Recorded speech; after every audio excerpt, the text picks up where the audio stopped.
Liquor scam కేసులో SIT దూకుడు కొనసాగుతోంది. తిరుపతి తుమ్మగుట్టలోని చెవిరెడ్డి భాస్కర్ రెడ్డి నివాసంలో అధికారులు చేపట్టిన సోదాలు ముగిశాయి. దాదాపు 10 గంటలకు పైగా తనిఖీలు నిర్వహించారు. విజిలెన్స్ ఆర్ఈఓ కరీముల్లా నేతృత్వంలో ఈ విచారణ కొనసాగింది. చెవిరెడ్డి భాస్కర్ రెడ్డి కుమారుడు మోహిత్ రెడ్డిపై దాదాపు 50కి పైగా ప్రశ్నలు సంధించారు అధికారులు. సోదాల్లో భాగంగా పలు కీలక డాక్యుమెంట్స్ ని అలాగే కొన్ని పరికరాలను కూడా అధికారులు స్వాధీనం చేసుకున్నారు. ఇక అలాగే సెల్ ఫోన్స్, ల్యాప్టాప్స్ నుంచి డేటాను సేకరించినట్లుగా సమాచారం.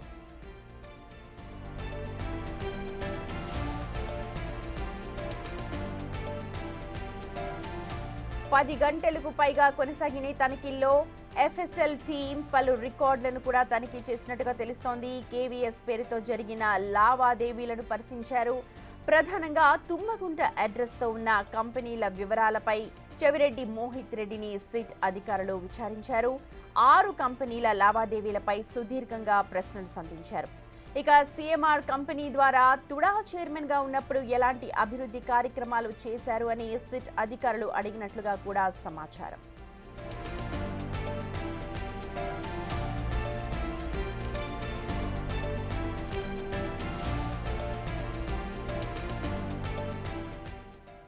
మా ప్రతినిధి దామోదర్ జాయిన్ అవుతున్నారు మనతో పూర్తి డీటెయిల్స్ అందించడానికి. దామోదర్, దాదాపు 10 గంటల పాటు సోదాలు చేశారు. ఎలాంటి విషయాలు బయటకు వచ్చాయి? ఒకసారి జరిగిన పరిణామాలన్నింటినీ కూడా చెప్పండి.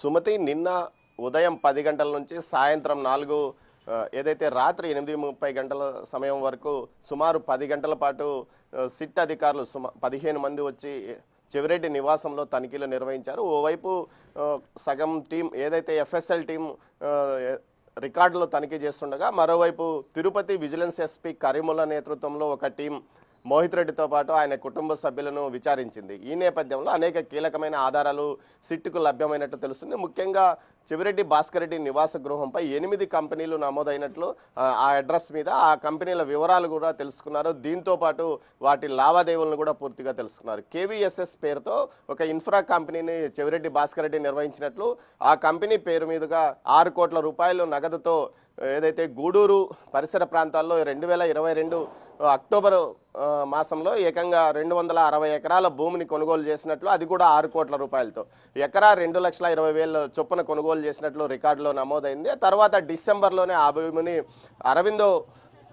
అరవిందో ఫార్మా కంపెనీకి చెందిన శరత్ చంద్రారెడ్డికి 26 కోట్లకు అమ్మినట్లు కూడా రికార్డులో నమోదైంది.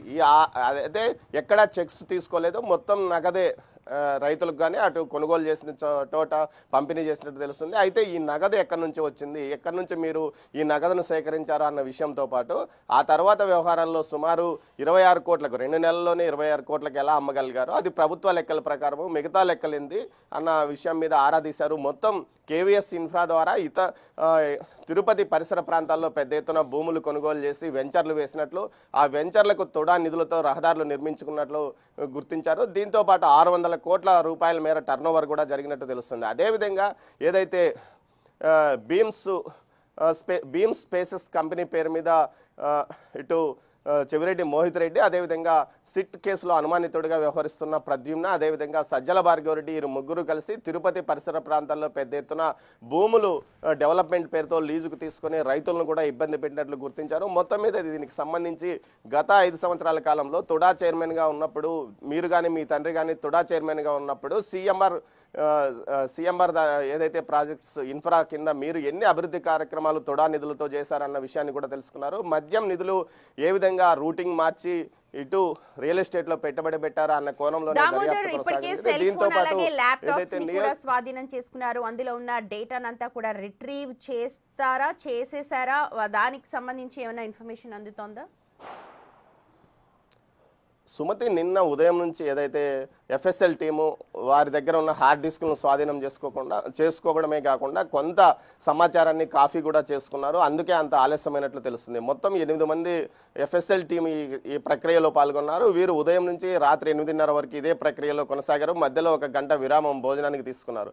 మొత్తం మీద వచ్చిన టీంలో ఎక్కువ మంది రికార్డుల నవీకరణ, అదేవిధంగా సీసీ ఫుటేజ్ తీసుకోవడము, ఏదైతే సీసీ కెమెరాలకు ఉన్న ఫుటేజ్ను కూడా మొత్తం స్వాధీనం చేసుకున్నట్టు తెలుస్తుంది. దీంతో పాటు 2 పాటు హార్డ్ డిస్కులు స్వాధీనం చేసుకున్నారు.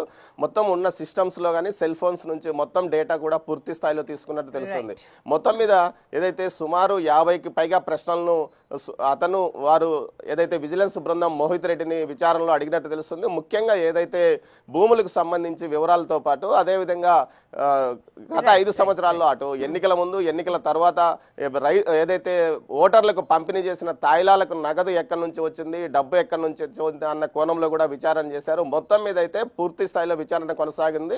తాము సీజ్ చేసిన రికార్డులు మొత్తం విజిలెన్స్ కు ఏదైతే సిట్కు పంపిస్తామని విజిలెన్స్ ఎస్పీ కరీముల్లా తెలియజేశారు. అయితే ఆ తర్వాత మోహిత్ రెడ్డి మీడియాతో మాట్లాడుతూ 15 సంవత్సరాలుగా తన తండ్రి పేరు ప్రఖ్యాతులు సంపాదించుకున్నారు, వాటిని చెడగొట్టద్దండి, విజిలెన్స్ కు తాము పూర్తి స్థాయిలో సహకరించాము, భవిష్యత్తులో కూడా సహకరిస్తామని తెలిపారు. అంతేకాకుండా తమ మీద అబద్ధపు ప్రచారాలు వాస్తవ ప్రచారాలు చేయండి, అబద్ధ ప్రచారాలు చేయొద్దని అంటూ కూడా మీడియాతో తెలిపాడు Sumathi. Right Damodar, thank you. సుమారు నాన్నగారు 15-20 ఏళ్ళు కష్టపడి ఇంత పేరు తెచ్చుకున్నారు. ఈరోజు ఒక మాటతో మనం ఏదైనా చేయొచ్చు, కానీ నిజాయితీగా ఉన్నది మేము కాబట్టి మాకు ఆ బాధ తెలుస్తుంది. దయచేసి ప్రతి ఒక్కరు కూడా ఇది ఈ విన్నపాన్ని గుర్తుపెట్టుకోవాల్సిందిగా అందరినీ కోరుకుంటున్నాను. ఈ కేసు గురించి ఎక్కువ మాట్లాడకపోవచ్చు, ఎందుకంటే సబ్జుడిస్ కాబట్టి దయచేసి తప్పుగా అనుకోవద్దని కోరుకుంటూ ధన్యవాదాలు తెలియజేస్తున్నాను. సత్యమేవ జయతే. అంటే మీ దగ్గర నుంచి ఏమైనా వాళ్ళు తీసుకెళ్ళడం వల్ల ఉంటుంది ప్రజెంట్ ఇప్పుడు ఈ సెర్చ్ అంటే ల్యాప్టాప్, హార్డ్ డిస్క్ లాంటి ప్రాపర్టీస్, అంటే దీని గురించి ఎక్కువ చెప్పకూడదని నాకు ఉంది కాబట్టి దీని గురించి ఎక్కువ నేను మాట్లాడకపోవచ్చు. ధన్యవాదాలు. సిట్ ఇన్వెస్టిగేషన్లో భాగంగా ఇక్కడ సెర్చ్ అండ్ సీజర్ చేయడానికి వచ్చాము. ఇక్కడ వీళ్ళ కంపెనీస్కి సంబంధించిన డీటెయిల్స్ అన్నీ తీసుకున్నాము, కొన్ని రికార్డ్స్ కూడా కలెక్ట్ చేసుకున్నాము. ఫర్దర్ ఇన్వెస్టిగేషన్ మళ్ళీ సిట్కి పంపించడం జరుగుతుంది.